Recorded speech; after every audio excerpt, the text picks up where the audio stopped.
Hey guys, welcome to episode 58 of The Green Life. Today's episode is all about nature, environmental laws, and how to understand the fauna and the flora here in Portugal and respect it and look after it, but also how to buy your property here in Portugal without getting in a pickle. Not everywhere you buy, you can build on. So it's really important to understand this if you're thinking about relocating here in Portugal, and it's really cool to know these things because we almost got into trouble because one of the agencies was trying to be really clever, trying to sell us something we could have not built on. So with this in mind, we're going to just dive into the conversation with Joao Pedro Ferreira, who is a guard from the Vigilantes de Natureza, or the Portuguese Rangers. The Portuguese Rangers look after all the parks of Portugal, as well as take care of environmental laws when it comes to constructions, especially around the beaches, around the towns and cities, and really help people understand how they're impacting their environment. So we're going to really have a good conversation with this wonderful guest, JP. Now, before we get into the conversation, as you know, I just want to give a big shout out to Namawell for the J2 juicer. The J2 has been powering this conversation on The Green Life for a very long time. We absolutely love them. And I personally use the J2 weekly. I make beautiful bulk juices that power my day, and I absolutely love it. So if you are on the market for a new juicer, I would really strongly consider the J2. So if you go into the show notes, you can grab my 10% discount code. Enjoy. All right, without further ado, let's dive into this wonderful conversation with our guest. Welcome, JP. Hi, JP. Thank you for joining me on The Green Life today. How are you? I'm fine, and you? I'm okay, thanks. I'm really happy you're making the time for this. You're basically representing the Rangers of Portugal for this interview. So I'm really excited to go into this topic and really understand more about the organization. But before we do that, can you just introduce yourself a little bit? Tell me a little bit about your background and how you even joined the Rangers. All right, thanks. So my name is Joao Pedro. I'm from Portugal. I'm a park ranger. I have a background at the College of Forest Engineering, and I'm a park ranger for 5 years now. Yes, in Portugal. I started working in Alentejo region, and now I'm in Lisboa Alto Tejo region. All right. Alentejo is in the south, and Lisboa is a little bit north. Yes, yeah. It's center south, little bit. Okay. It's the capital for the people that don't know. Oh, everybody will know Lisbon. I don't know if you noticed, but it's more American than English people yes. living in Lisbon than Portuguese at the moment. Yeah, I was born there. I know. I started as a park ranger. Let's say a friend told me that some human resources were some jobs were available. Sorry for my English sometimes. No, it's perfect. Thank you. Okay. So I decided to take a chance, and I was chosen one of 30 at first, then one of 50, because they decided to join more 20. All right. And I went to work in Alentejo in a natural reserve. All right. And I loved the work there. I worked there 2 years. Then after 2 years, I decided that I wanted to work somewhere else at the same service in ICNF. What is it? Sorry, what is ICNF? Yeah. It's Institute of Forest Service and Conservation. Okay. All right. Okay. Thank you. You are from the US, right? I'm actually not American, but my husband is. I'm South African Italian. In American, they have U.S. Forest Service. It's the almost the same thing. It's a mix. It's the mix with the Forest Service and National Park Service. Okay, brilliant. Okay, it's two in one. Okay, yeah. And I started, like I said, 5 years ago, and the most thing that we do. It's surveillance and fiscalization. Fiscalization, it's more like inspection. All right, that's our mainly mission. But we have other things too. We had monitorization of animals, wildlife. We help with firefighters and wildfires and stuff. We do animal rescue, transportation, natural resources, investigation, helping some biologists to a lot of things. Yes. Okay. Thank you for that introduction and explaining Yeah. also what the rangers do. So my interest in this is that we moved to Portugal and we live in the north, and it's different. Obviously, when you come from a city, nature, you see it almost through a lens, and it looks beautiful, and you're really happy to be there, and you almost don't really notice the things that are going around, and maybe they're not working so well when it comes to preserving nature. We hear about how humans are responsible for, basically destroying nature and not looking after the environment, not being sustainable, which of course we all have responsibility to improve the way that we do everything. But living here, I've noticed that even governmental agencies really are failing at doing their job. And the interesting comparison, or I guess parallel that I'm drawing here, is between the rangers, that I want to understand a little better for me and the listeners, is how do rangers work in comparison or parallel to, say, the GNR, which also have a branch of environmental protection. However, in my experience, between the politics of the local government and GNR, they're just really failing at looking after nature. I'm talking about basic things like cleaning up the amount of plastic that is in, like on the ecovia that we have on the riverbeds, or for example, even educating the farmers about how they use products that perhaps are enveloped in plastic, and then they leave it on their land, and you have a storm, and it all ends up on the riverside. And even trash. I mean, it's really ridiculous how much junk there is in nature that is coming from us, right? And there is the lack of, for example, even bins at the beginning of things like the ecovia, which are quite popular for people to walk on, cycle on. So you would expect the local governments to really take care of that. With that goes also the way that people treat animals, and I'm talking about pets such as dogs and cats, the way that they treat them, the amount of abandonment and the involvement of the local government is lacking, even in trying to help. And all they do is, call the municipal vets, they will put it in a kennel. They don't really invest any time or effort, even when I personally actually proposed to volunteer with them to educate the local people about how to care for these companions, so they don't end up in the street, or they don't have more puppies, which we really don't need because there are not enough people looking after them. So I'm really wondering, and of course this actually trickles up down to, or goes up actually into the wilder animals, because of something that happened the other week. There was a wolf that landed up in my sister's garden. Now, we live obviously in the mountains, but we're not in the deep mountains. We are pretty much in villages that are close to town, Arcos de Valdebez. And so a wolf being there means that they're starving. There's no food. They're looking for food. So they go where there's a sheep and the cows, and the cows are a bit big, but the sheep and goats and chickens. And it was really interesting. And again, it's all now, okay, we are just finishing this horrible hunting season. And hunting season here goes on for 5 months every week. And there is just no really regulation. I mean, I'm going to just give you a little bit more, and then you can go ahead with, I'm going to go for the question, but you're not supposed to use, for example, those traps, for the animals. They're not legal. And yet they are all over the mountains here. We even had a dog that was caught into one, and the GNR doesn't do anything. So I'm just wondering, how do you guys, as rangers, work in parallel to the GNR? What are the difference between these two bodies? All right. Thank you, Chantal, for your question. It's a very interesting question. For starters, we are different services. We are ICNF and they are GNR, as you said, or GNR in Portuguese.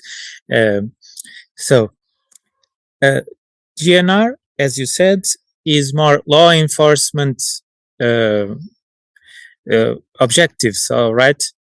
We are more conservative and protection objectives, and we have different backgrounds. We started as working force for conservation purposes, and they have environmental departments because, in my opinion, of budget. All right, they receive more money from the government, the central government, and they just do that because they receive more money. That's why many people are concerned about the GNR in that department. That's my opinion, personal opinion. All right, I'm not saying that they don't do their job well. No, I'm saying that. All right. But they have good and bad policemen too. All right. Yeah, of course. And there are some situations where they don't respond well. Yes, but others they do. Okay. In my opinion, they only should respond to public safety, but they do everything else. They do environmental, they do public safety, they do even boats, and they are everywhere. Okay. So, and our purpose as park rangers, it's as an authority, is to educate people to, as you said, many times we don't go and do a notice on people. No, we try to persuade them. We explain that they can't be there because of that reason and another reason, because many times people don't even know they are in a protected area or some place they can't be. All right. And we, for example, some caravans, right? The caravans think, most of them, that they are not doing nothing wrong, and it's all right. Yes, but some people on caravans, not all, some, they leave residue, they leave gray waters, and that's why they are forbidden in some places. All right. And we try to explain to them why that is. That's just an example. As for hunting, you were talking about hunting. Yes. For us, hunting is important in the perspective of the hunter maintains a balance of the species as of predators and as prey. All right. But hunting with rules. All right. We need the rules, and we are here. We need park rangers to see if the people are following those rules. All right, because hunters need to follow them, and they can't have those traps, illegal traps. They can't have it. All right, they do. I know. You said that the GNR doesn't do nothing. Yes, because their main focus it's law enforcement and public safety. All right. And they don't care because of that, in my opinion. We as park rangers, we care. We go there. If you tell us, we go there and we apprehend the material and we find the hunter if you find them. Yes.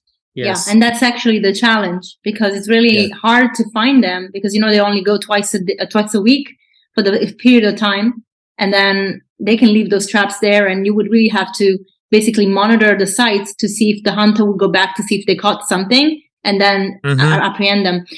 I'm going to just challenge one thing though, because I know that everybody that studies environmental or forestry in universities, schools, and they say that hunters are important for keeping the balance.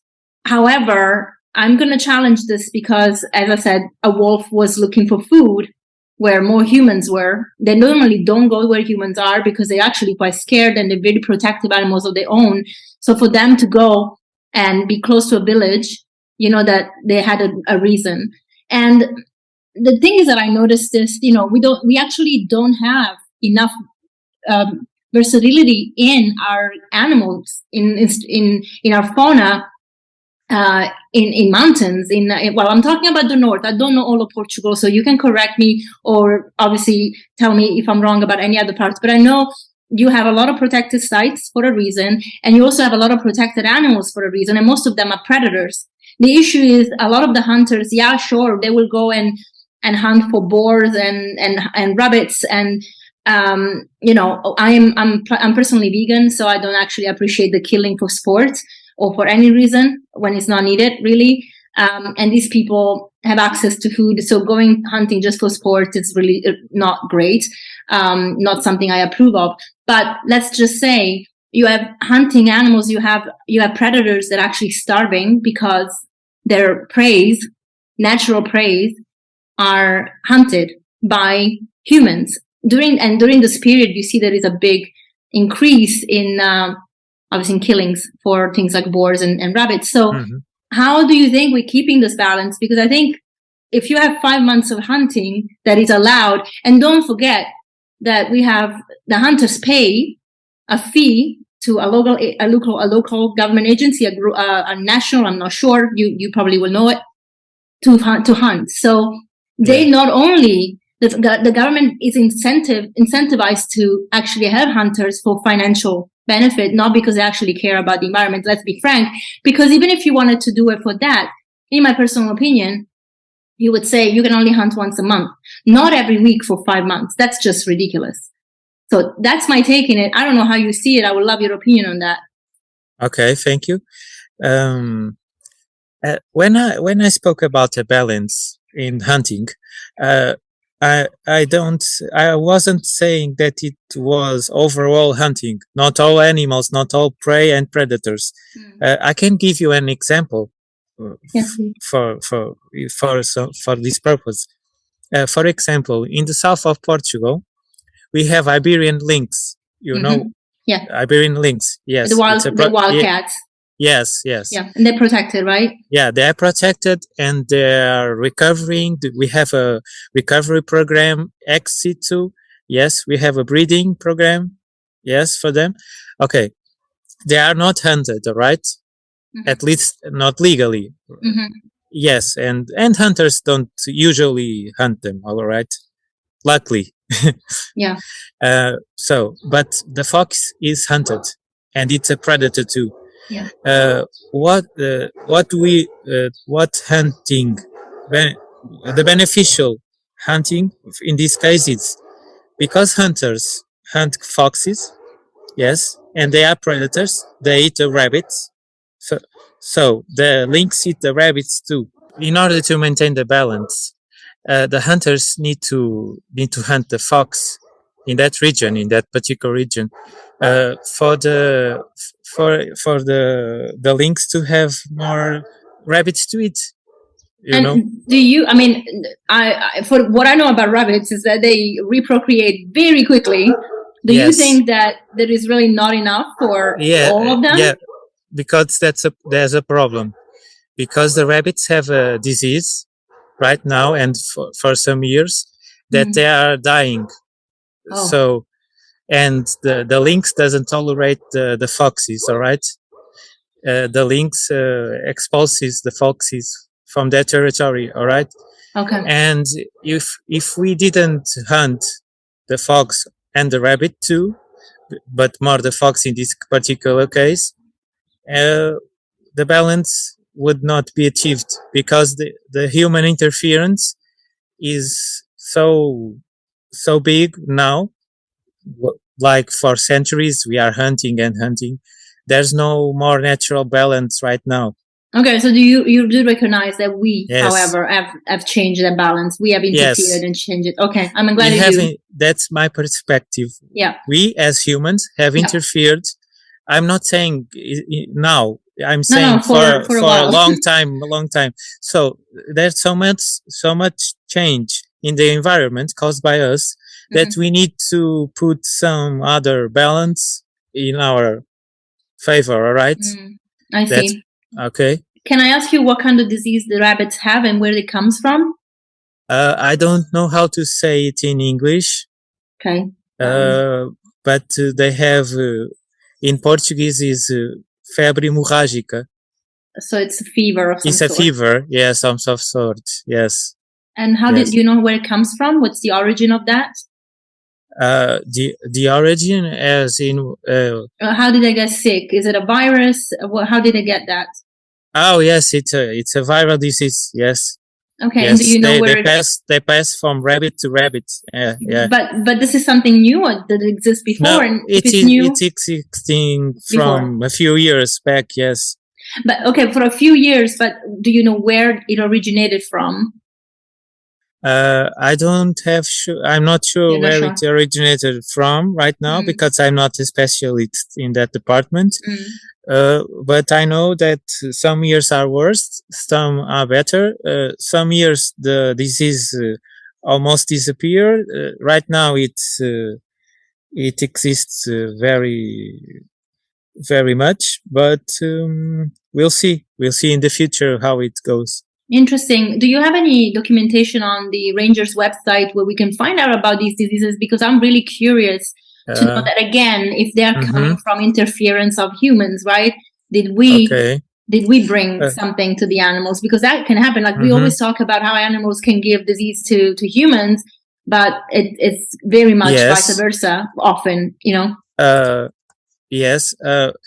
As a park rangers, we don't have a dedicated website, but the Institute for our work, yes, ICNF has a website, and you can find some information.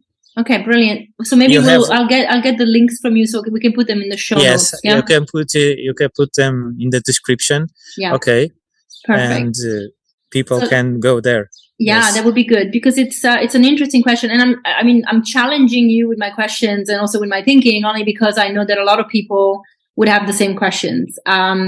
A lot of times, this is a very polarizing subject, especially as I said for us that have decided not to consume animals anymore. At the same time, also not to harm them because of ethical reasons, and because, as you said, I think we notice, and I'm talking about from the standpoint of the public, okay, who are not involved in the work that you do.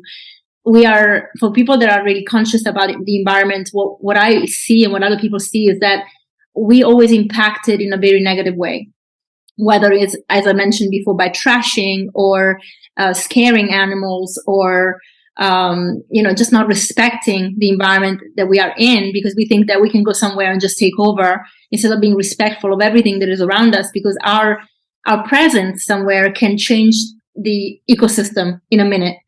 So we obviously, for the people that are in the public like me that are conscious about this and that really want to respect nature, that we love nature and we love animals, we are wondering, all these things about balance because we obviously want balance and we really want to thrive at some point to go back to, I guess we can call it Eden, where like nature takes care of herself and we respect it, and nature. So I know for a reason, like for experience living here,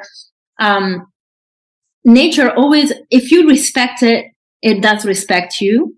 Yeah. Like I found this connection with nature since coming here, and especially with animals. We ended up saving quite a lot of dogs.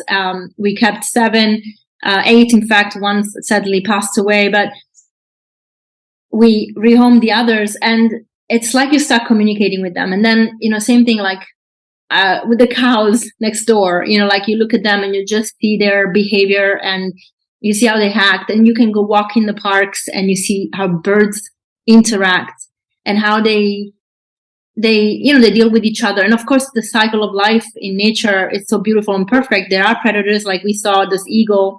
Actually, it's not really an eagle. You don't have eagles here as such, but a falcon that grabbed the snake, right? Yeah. You're like, oh, poor snake. But actually, when you look at nature working its way, that makes a lot of sense. And you can't be upset about it. You can just look in awe and be like, wow, like this is the perfect cycle, right? And we don't have to really touch it. We don't have to get involved. So, of course, my questions are about, people like me that want to respect nature. We want to understand how things work and how we can really help. Because, as I said, you correctly said there are rules that should be respected. And I really feel that depending on where you are in Portugal, you can get much more adherence to the law, like where you are, because it's close to the capital. You have a lot more population and it's bigger. You probably have people that are like reinforcing the law much more, including the GNR doing a better work, I hope. I say yes and no, right? Yes and no, yes. Yeah. Well, what I'm seeing here locally, and this is why I'm talking only from the perspective of my experience, which is limited, is that the GNR will know the guys that live somewhere. So you're like, hey, don't do that. But like, they don't actually impose, the rules. They don't enforce them. And sometimes, and I feel like people get away with everything. And so they don't really care, that's the biggest problem really that I see here. Yes, I share that perspective too. And we need to respect the nature in order to be respected too. And when I say nature, that includes people too. Mm-hmm. Because as a park ranger, I respect people. Yes, Mm-hmm. that's first priority. For me to be respected, I need to respect too. So I start for giving the example. Yeah. And usually people abide. And yes, as you were saying, in the cities, you may think there are more people and more law abiding. That's true in some ways. That's not true in others. There's more people, but more problems too. All right. Yeah, of course. Can you give me some examples of the challenges you have between the city when it comes to nature, when it comes to conservation, and outside in the villages? All right, I can give you, for example, in the city, you have a lot of pressure. I'm near the coast, near the beach. So we have here a lot of pressure for construction, new houses or something else, hotels. And on the more countryside, you don't have as much pressure for construction because there are not as many people, not by far. And that's a challenge here for the people as a park ranger who work near the city. That's a challenge. And we have to deal with a lot of situations like that. So when you talk about construction, sorry, can you just clarify? Is it because people want to build where they're not supposed to because it's part of like a park, or? All right.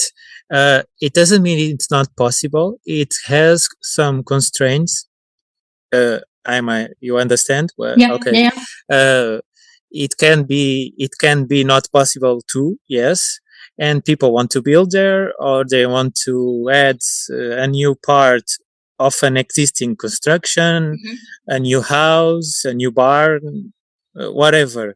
There are many reasons. And as a park ranger and working for a conservation and park service, I go there and tell people that you can do this or you can't do that.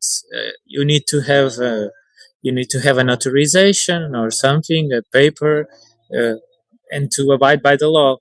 That's what we do as a park ranger, as construction is concerned.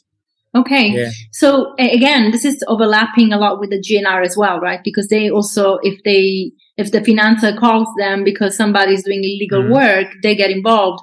Where do you cross over if you do?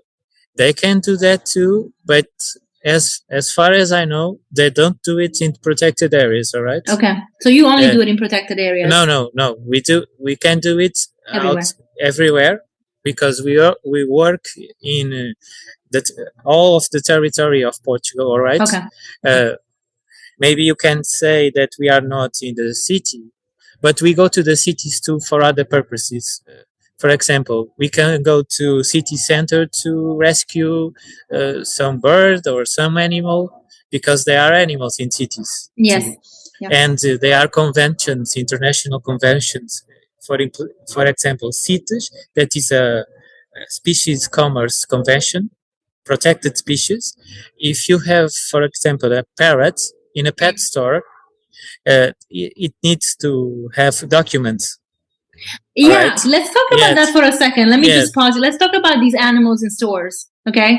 Okay. I do not think that there is anything more cruel than having an animal that does not belong in a shopping mall, and in these shops. Like I went to buy some treats for our dogs a couple of weeks ago, and it was a shop that was being refurbished, and they had all these rabbits and mice, hamsters, and they just looked miserable.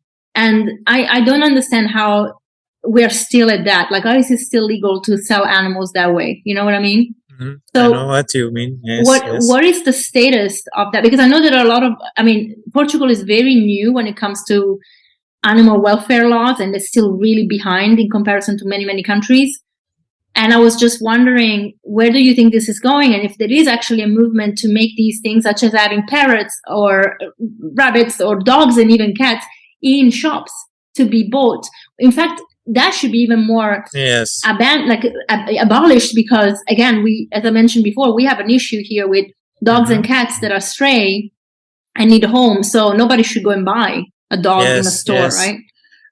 I think we are going to a positive future in Portugal. We have very recent laws about animal welfare and even environmental. They are very recent too, like 30, 40 years old at most. Yes. And there's a law, I think 2 or 3 years old, that says that you can't sell dogs on shopping malls in Portugal now. If you saw some, it's illegal. I did, but it was before COVID, so it could have been that now they don't do it anymore. Before COVID, I think it was possible. Now, as my understanding, it's not possible to sell cats and dogs in shopping malls. You can sell, let's say, a fish. I see fish all the time, but not cats and dogs. So we are taking some steps in the good direction. But what about tropical birds like parrots? You mentioned parrots. Parrots, I think you need to be a special breeder, not in a shopping mall.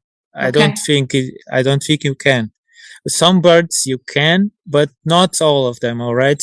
There are different species, and there are lists of more protected and not so protected birds, because some birds are endangered and some are not. So but it's not up to me to decide which ones cannot be sold. I hope that we get to a point where anybody selling animals in stores is just not allowed anymore. Like, it's not necessary. I understand your perspective. Yes. I just feel like it's unnecessary. Like, when I watch birds go in nature, look up and look at a bird. You know. Yes. You don't have to have a bird that is stuck in a cage at home.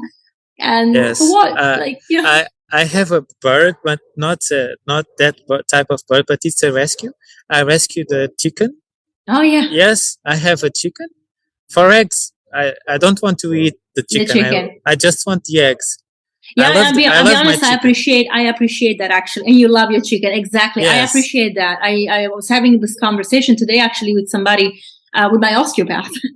I was talking to him about chickens and eggs. And, as a vegan, I don't eat eggs. But I must say that if I had chickens that had eggs and they were not hatching them, I would probably give them to my neighbors, say, because they become byproducts, right? And they go to waste anyway. So sure.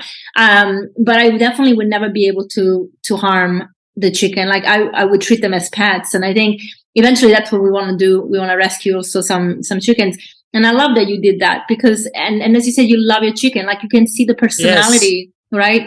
You see her personality. And I did that. And I did that in a day that I was working with my team, with my teammate, and we found a chicken that was on the forest, on the woods, and yes, on our state property, yes, and I think the chicken was meant to be killed by some, I don't know, witches, something like that. Witches? Yes, witches. Okay, wait, what? you gotta explain the witches part. Yeah, because there are some crazy people that do some rituals. Okay. Yes, I did not know this. And they want to kill the chickens, and they put candles, and you understand what I'm saying? Yeah, they want to do a ritual. So this was a sacrificial chicken. Yes. You think? But the chicken must have escaped, or they got scared and they ran away. I don't know. Okay. We found the chicken alive and well, and it was a baby chicken at the time. Okay. And we tried to find some people to people with chickens, but we didn't find any people at the time, so I kept it, yes. And as of this day, she lays lots and lots of eggs. She's happy. Yes, she's very happy. What's her name? Is Kumba. Okay, I love that. Cumba. Kumba. Okay. Because those type of people that I called witches, the ritual, it's called Macumba. So I took a part of the name, the end part, and it's Kumba. I see. That's funny. Well, okay, thank you for sharing that, Macumba. I'm going to have to look it up because now I'm curious about these witches and these rituals. Yes. Okay, so sorry, I interrupted you with the conversation about the animals in stores. So you were saying sometimes you have to go to the city and you have to, if there's a bird to be rescued, if somebody reports kind of exotic birds being sold, and you have to check that all the paperwork is in order and so on.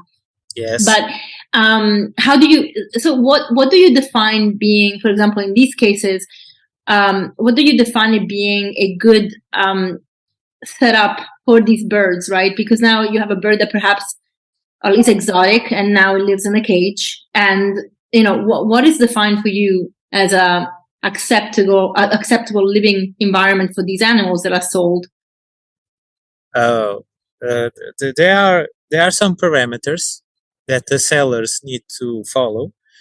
For example, the cage needs to be large enough to keep the animal safely and with no harm inside. Yes. They need to have all the documentation about the animal. They need to provide it food and water. Yes, they need to have all of that. All right. If they don't, we fine them. We fine. They pay. They pay a fine. All right. And do you keep track of any buyers of these animals so that you can check that if a private buyer has this bird at home, they have a suitable space for them? We don't have the human resources for that, unfortunately.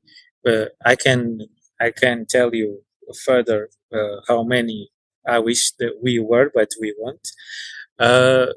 But if someone does, how do we say, denuncia?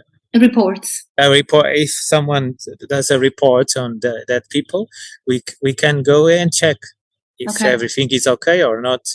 Yes. And if it is not, and you rescue, you take away the animal, I assume, right? And where would you place it? If it's not a rescue, many times the people that keep the animal, if the animal is not at risk, as it's not harmed, and the person keeps the animal at its responsibility. All right, they sign a term of responsibility to give time for the process to take place. All right. Because we can't take all the animals. As you know, there are millions of animals in Portugal, millions. I know. It's a very intense scenario with what's happening with the animals. I'm going to just give you something else that happened. No, actually, let's go back to what we were saying before, and I'll bring you back here. So you said you were talking about so sometimes you are in the city and then sometimes you're not. You have to be outside the city. And we talked about constructions in certain areas. So close to the ocean where you are, obviously you have to, you are involved into making sure that people don't build when they're not supposed to. In the countryside, I mean, it is a little bit more, it's a little bit harder.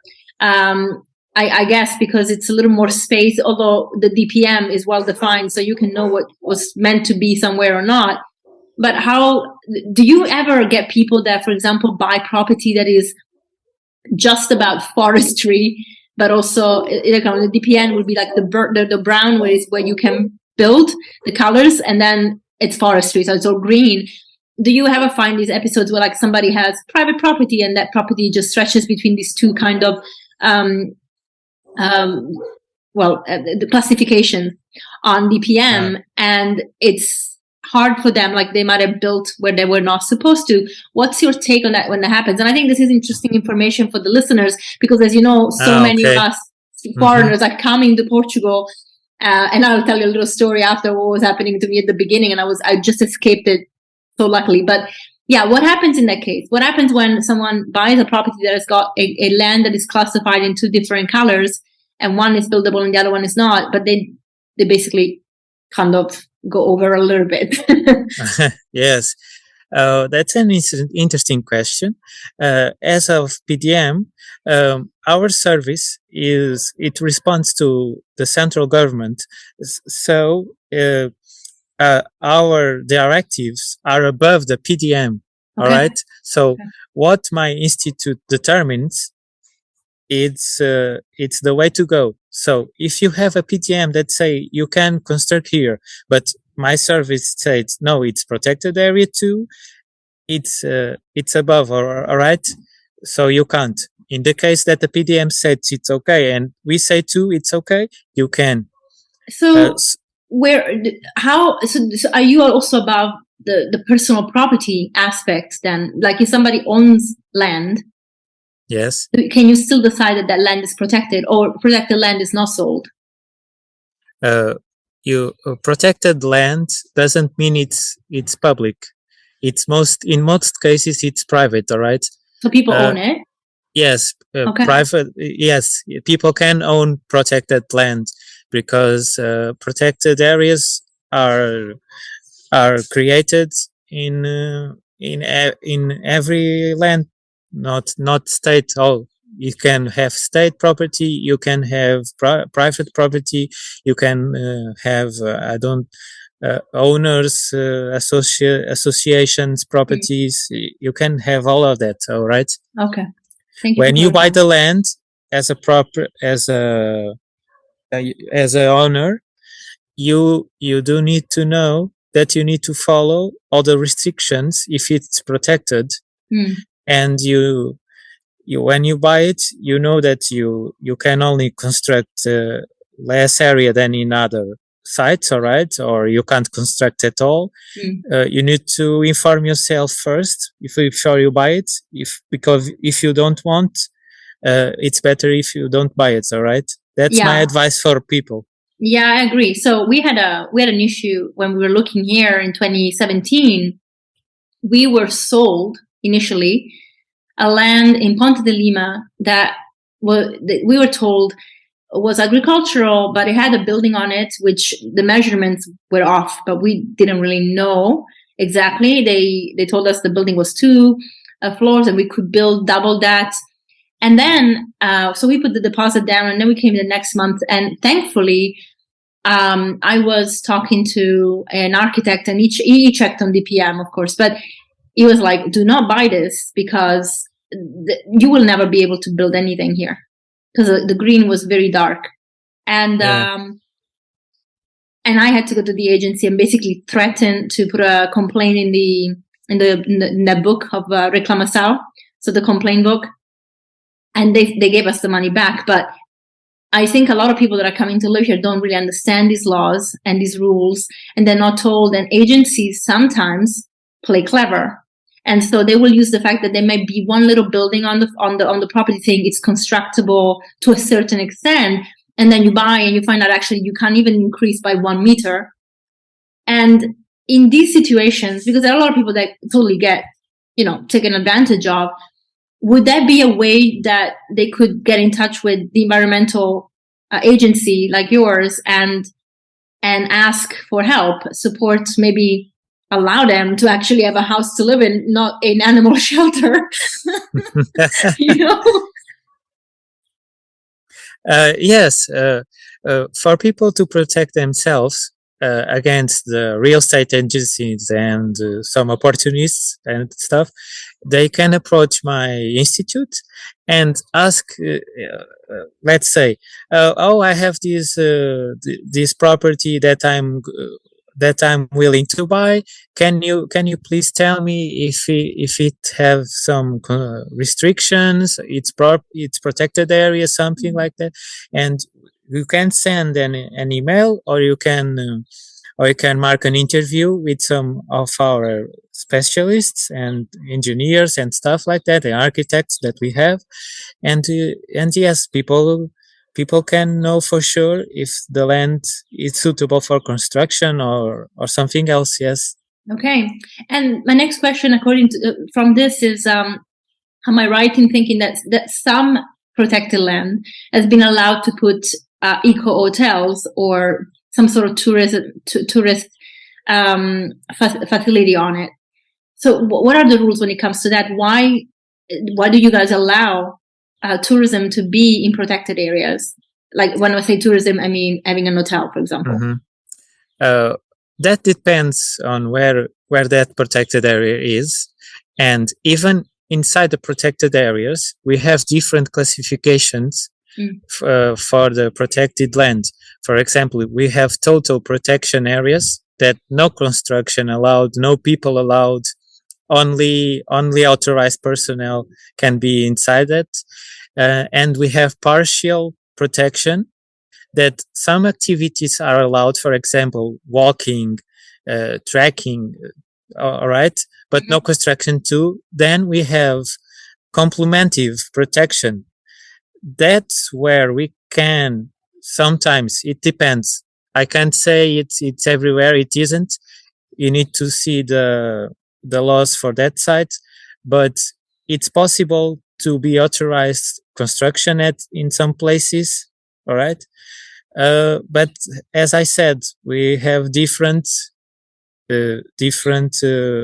parts in those areas. So it depends. We need to check first. Okay, I see. So I was wondering if it was strategic to maybe have some, I guess, educational purposes for having tourism in certain areas, right? So that's interesting. Thank you for sharing that. And I think those are, as I said, are very interesting conversations to have, because you don't find this easily on internet if you're looking to go and live in Portugal, where to live. And a lot of us want to go and live in nature. I mean, I'll be honest with you, had I had it my way, I would not be close to a town. I would be very far in the mountain.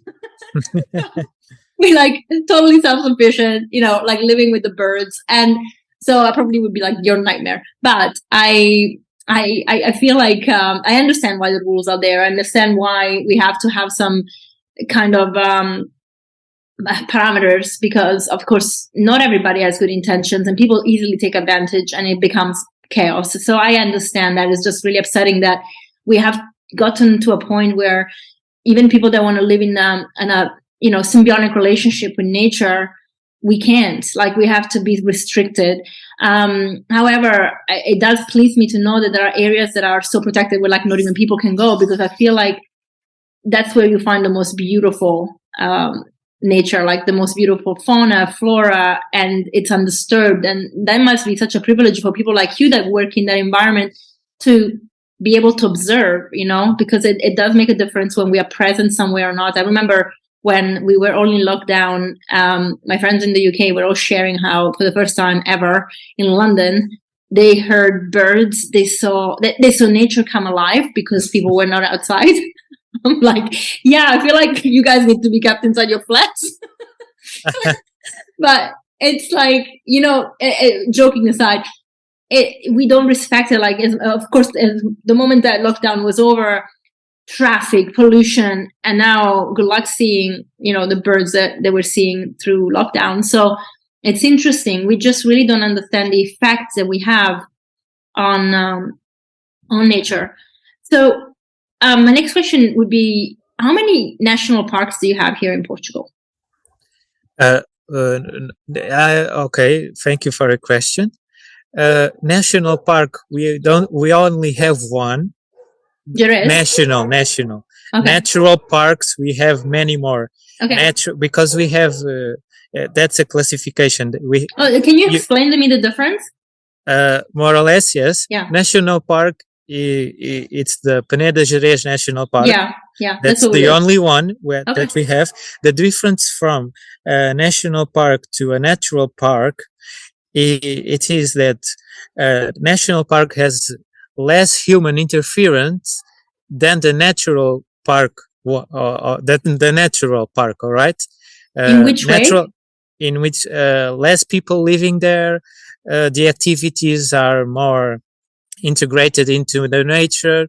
Yes, natural park has interference as well as the national, but more interference.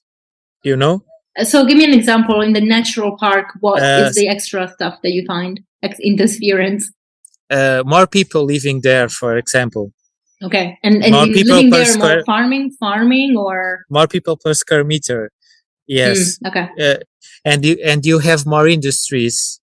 Okay. What kind of industries? All type of stuff, because some industries were there in the past, so you can't take them out. But are we talking about like factories, or are we talking about yes, factories at the most. Oh. Yes. Oh, I yes, see. Clothing factories. Oh, I see. Yes, you have them in natural parks. That's an interesting one. So how do you cope with that? Because, for example, unless you're talking about a eco-friendly, sustainable fashion company that uses natural dyes, that uses natural cotton, organic cotton, and how do you deal with the pollution? Because now we're talking about a lot of chemicals and a lot of plastic, because a lot of the fabric is plastic. Like, what's the impact, and how do you get involved with that? All right, I can give you an example. Yes, please. In Portugal, we traditionally don't make. Right now, it's different, but in the past, traditionally, clothing were made with wool, lamb wool, sheep. So that is environmentally friendly, because the sheep eat the grass, and they fertilize the soil with the feces and that. And cotton is different. Cotton needs a lot of water. It does not grow in those areas. So you have the cheese and the milk. I know you are a vegan, but that the sheep produce, and that's sustainable, in my opinion. Because they were doing it locally. They were doing it locally, and the wool is already in the animals, so we don't harm them.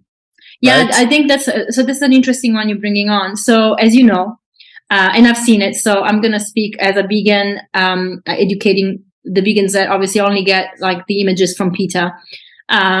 So there are, obviously, if you're talking about wool used in the commercial sense, like by big companies that just grab wool, there is a lot of animal cruelty with the sheep. They are not sheared properly. Now, from an environmental perspective and understanding, again, how to be living with animals, I know for a fact that you have to shear the sheep in summer, because it gets very warm for them. And also when the wool gets too heavy, they tend to fall. And if they fall on their side, they can die. So, because they won't be able to get up again. And so I understand, and I agree with you that there is an environmentally friendly way to do it, and also a cruelty-free way to shear the sheep. And that is only attainable at a local level, where it's not mass production. And of course, because we don't have all access to that, I think this is why as vegans we don't wear wool, because it would be really, really hard to understand where does that come from, right? Right. And so when it comes to cotton, yes, it's a little bit harder. I mean, there are a lot of companies now that are thinking about ways to have a plantation of organic wool, cotton that is also friendly for nature. So how to conserve water, how to use it in a way that is smart. So, like, I know that they're doing that with avocado in the Alentejo at the moment.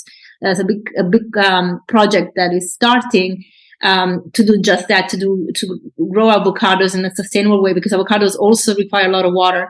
But you're right in saying at the time in the past, everything was local and therefore sustainable. Yes. And obviously you saw the impact it had on nature, because as you said correctly, sheep are a great way, for example, to cut the grass and also, nurture the soil.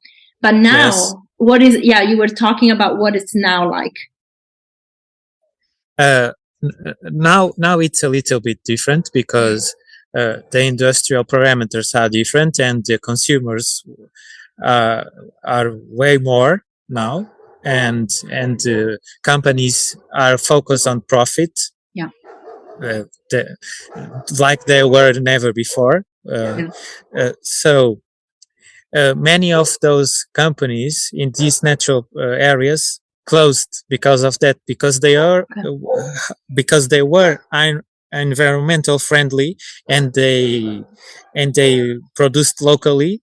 The competition from China and not environmentally friendly companies took them down.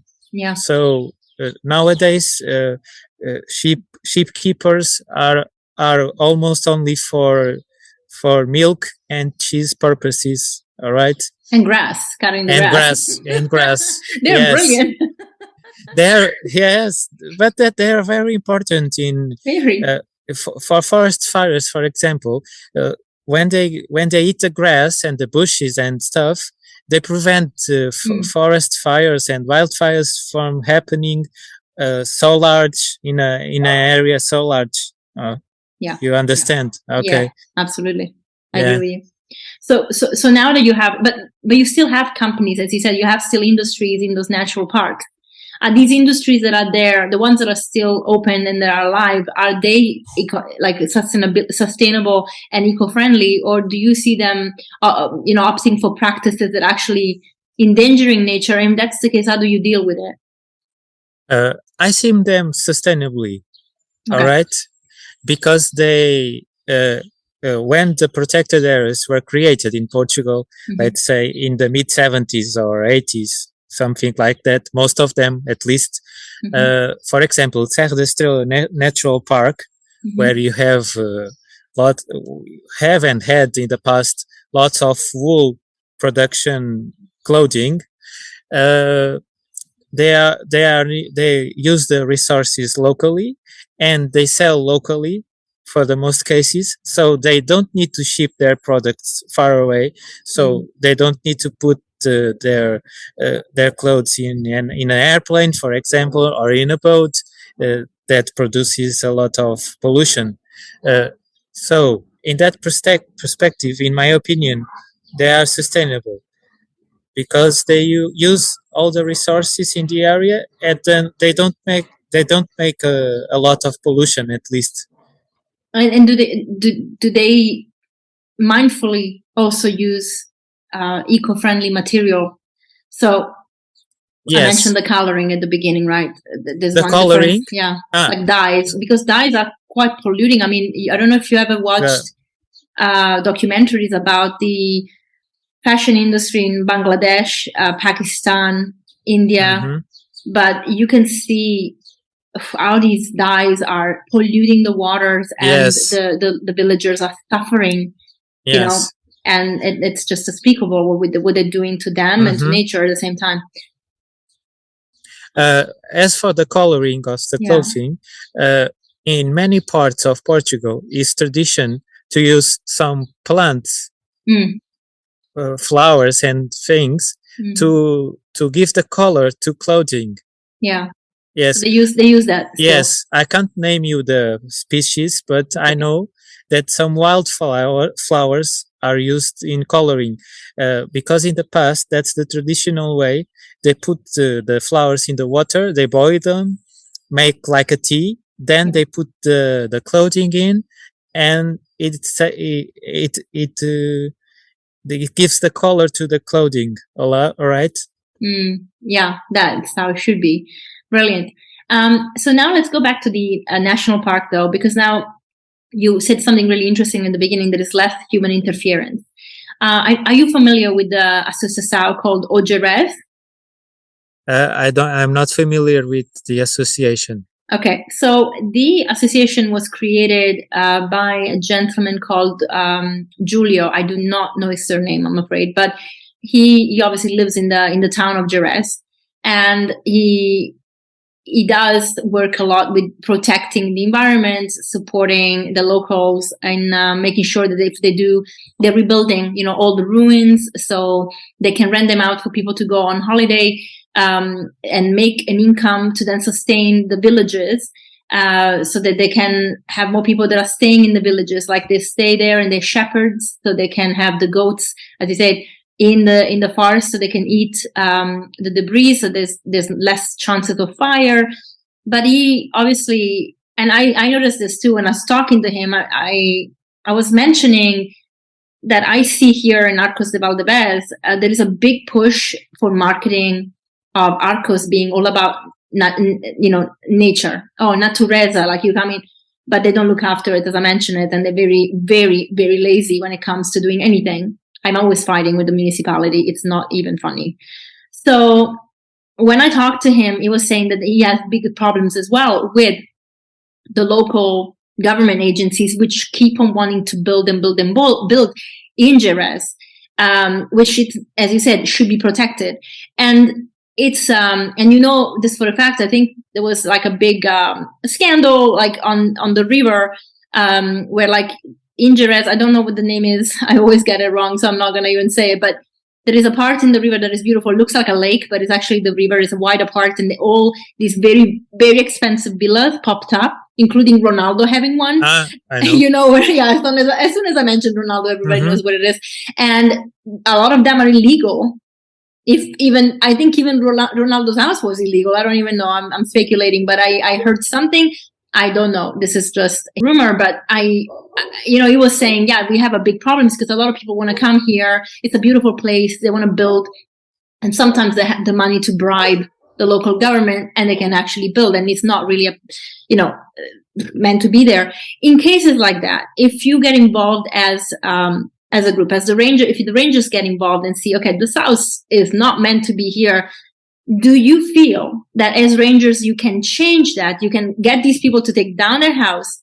Or are you subjected to perhaps local government pressure that maybe is connected to the higher levels of government because there was a lot of money involved and that just let it slip? What are the rules here? Do you see corruption? That's something really interesting to talk about because I feel like people have different rules, depending on the tier. Yes. Oh, thank you for your question. We, as a park ranger, and in my team at least, we act, but we know that's a lot of pressure from upper levels, from the government, from the institute, the politicians, and we know that there is a lot of corruption going on. Nowadays is less than in the past. We see that, but yes, it's better that way. But yes, we know that sometimes we may go there, we may do a report, something, and nothing happens, for example, afterwards. Yeah. Yes, we feel that. Okay, so you feel like that's good. That's good to hear because I feel like sometimes I see things and I'm just like, am I crazy? Because of course I speak up. I speak up and I say this is not right, and people look at me like you're not even Portuguese. Like shut up. I'm just like, well, something is either right or wrong. I mean, it's very simple. No matter where you come from, where you live, and to me, it's all, as you said, like we want to respect humans and nature and animals. So I always look at the full picture. And to me, it's really unfair that some people get away with anything because they can, or because there's such corruption around maybe their title, their name, their status. And we forget that we have a job to do. And, you obviously have a title to obey to and a job to do, but I feel like we all have to contribute. Like we should be all, in brackets, rangers. We should all help you do your job. So, if you say, don't go here, we don't go there. If you say, don't build here, we don't build there.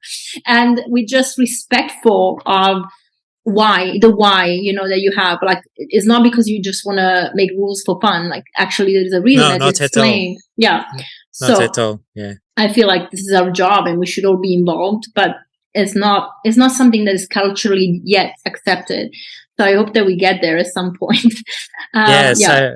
I think we in the future will get there because, as I said earlier, environmental laws are very new. So the older people don't understand many of them because in their time, in their youth, there were no environmental laws, no natural protection, nothing.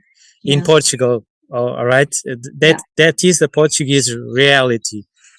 So in many cases, as you said, sometimes money buys things in corrupt ways. All right, but we as park rangers are here to oversight those illegal activities, and we hope that in the future we are more as human resources, more people as a park ranger, because right now in my institution we are about 200 for all the Portuguese territory, and it's protected areas, forest areas, classified natural areas, and even in the cities, as I said, sometimes. Wow. So 90+% of the territory, 200 people, not nearly as enough. No. So we need to make more pressure for the government, for the central government,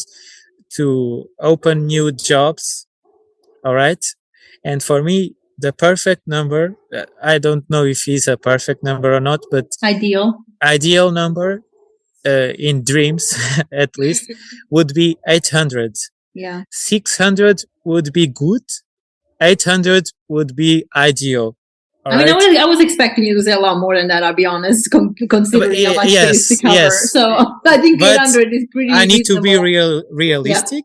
For as I know the reality of my country. So I know that we will never be 1,000, no 2,000.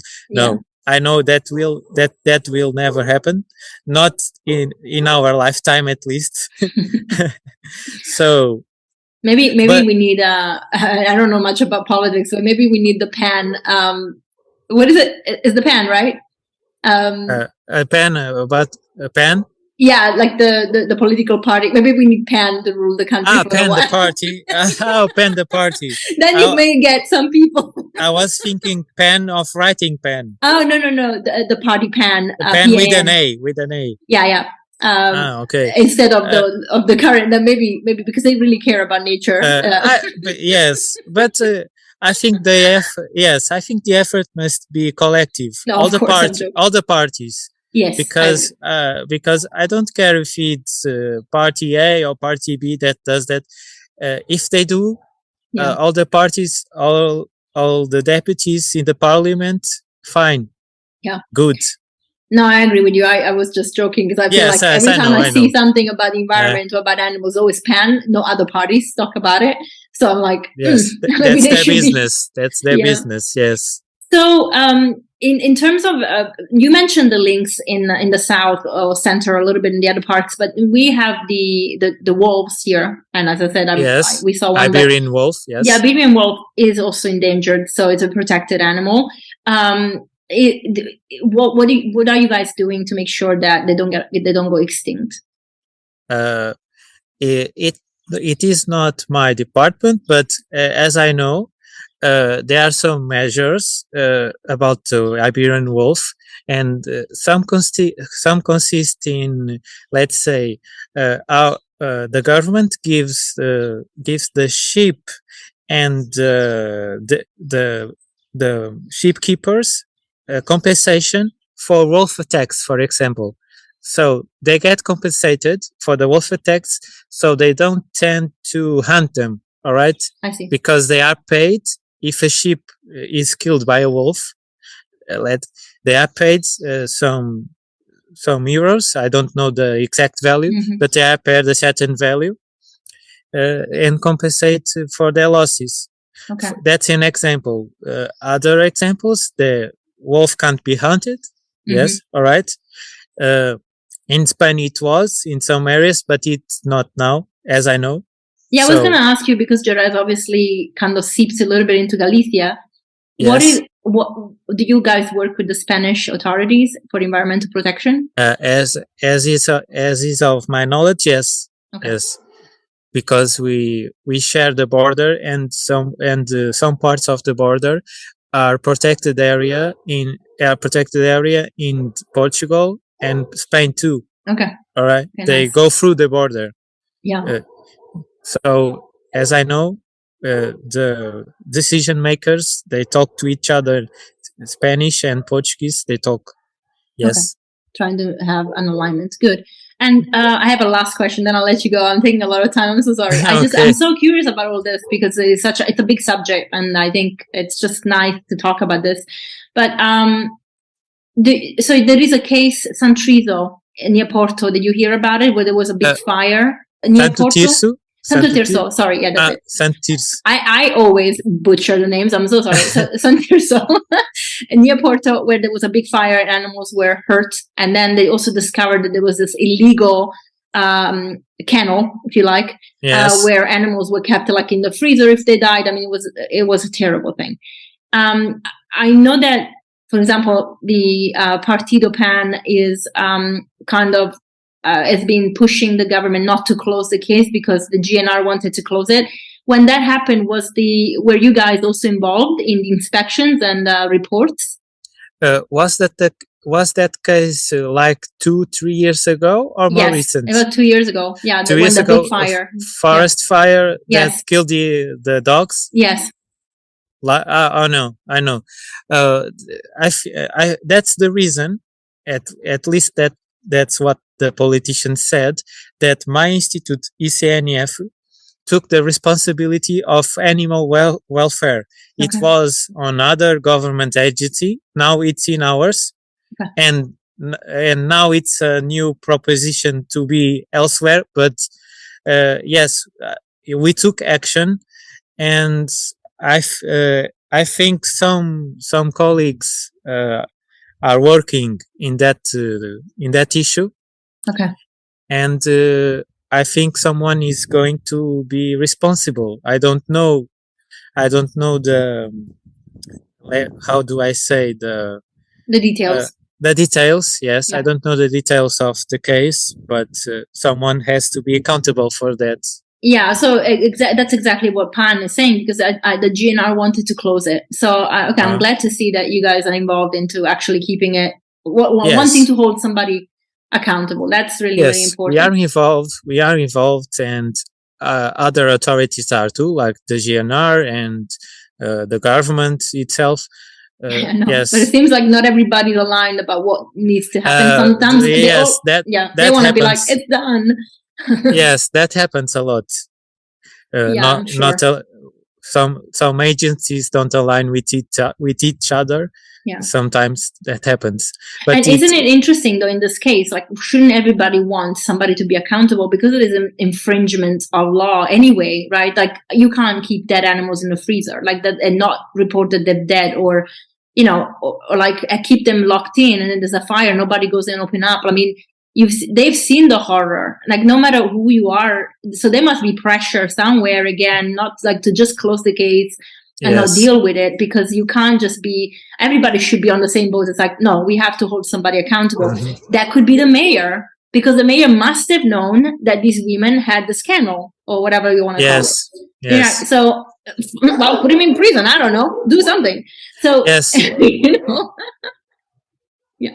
We have a justice problem in Portugal. For real. Yeah. Oh, yes. Our justice has a big problem. The process, they take a long time to be dealt with, and that's the main problem. Yeah. So in terms of the rangers, the park rangers, yeah, is there a way that normal civilians, can volunteer, perhaps, or do you need to be hired by the government for this? For the job? Yeah, well, job, but in terms of volunteering, not necessarily volunteering. getting paid. All right. Okay. So we have volunteering programs in the park rangers department. So we can gather volunteers to do educational, environmental classes. Mm-hmm. Sometimes we get volunteers to plant some trees, some species, some bushes, for cleaning in the forest, to pick up some trash, to do hiking, to know the protected sites and places and areas. Yes. As for the job to be a park ranger, it's required to be the government to, how do you say, to open a job. To open up a position. Yes, a position, to open up a position or some positions, more than one, please. at least 50 at a time. No, Yeah. not less than that. Because and do you accept, if they were to open, would you accept residents of Portugal who are not Portuguese, or do you have to be a Portuguese national? Our law says that you need to have a Portuguese national. Okay. All right, and 18 years old, and some other requirements, but nationality is Portuguese. a must. Yes. Okay, and for volunteers, can residents non-Portuguese can they volunteer? Volunteers can be anyone. Yes. Okay, brilliant. So we'll put the links in the show notes also for applying for volunteering jobs. I think it's such a nice thing to do anyway, and be involved with. And as you said, just learning where the protected areas are and cleaning up and helping, and educating. And if anything, supporting. As you said, you're only 200 in the whole of Portugal, having support by volunteers, even to do things that would take too much time, while you guys can be, taking care of bigger issues that you have to, you're trained to do. I think it's such a beneficial thing. And I hope that a lot of people would want to get involved, Yes, that would be great, because as you said, we are only about 200, and we need to do other activities too that we are trained for, like fiscalization, oversight, help with forest fires, civil protection, forest laws, animal welfare now too. So any volunteers would be great to help us doing some activities that I just said, like trash picking and hiking. And who doesn't like to plant a tree? Come on. Yes, and planting and plant. Yeah. Who doesn't plant a tree? Yeah, I love that. We planted 100 on our land alone. Oh, great! That's very nice. That's very nice. We just love trees. I could have trees like everywhere. Yes, I have a lot of trees too. Yeah, I can see. It's brilliant. JP, thank you so much for being on the show and for explaining, all these things and really going deep into the subject. And I think a lot of people would really value this, especially as Portugal is such a great destination. A lot of foreigners are coming here. A lot of Americans and English people are wanting to move here, have moved here. So it's really good to understand what our impact is when we move here, to be good examples. If the Portuguese that are older generation don't understand certain things about the environment, at least us coming in who are younger, a little bit more open to protecting our beautiful nature. And, when I say nature, of course, don't just talk about Portugal, I mean the world. Then we have to have responsibilities. And I think really it was very helpful to understand a little bit what you guys do and who we can call. I mean, I didn't even know that the rangers were here, so I would totally become a volunteer. So thank you for that. Thank you, Chantal, for your interview, your questions. It was a pleasure to be here with you, and I hope if you want some other time, we can talk about other subjects or topics. All right. Yeah, thank you so much. I'll get more educated, and I will definitely have that. Yes, and I will give you the links that you put in the description. All right. Perfect. Thanks so much. All right. Bye. Thank you. Bye.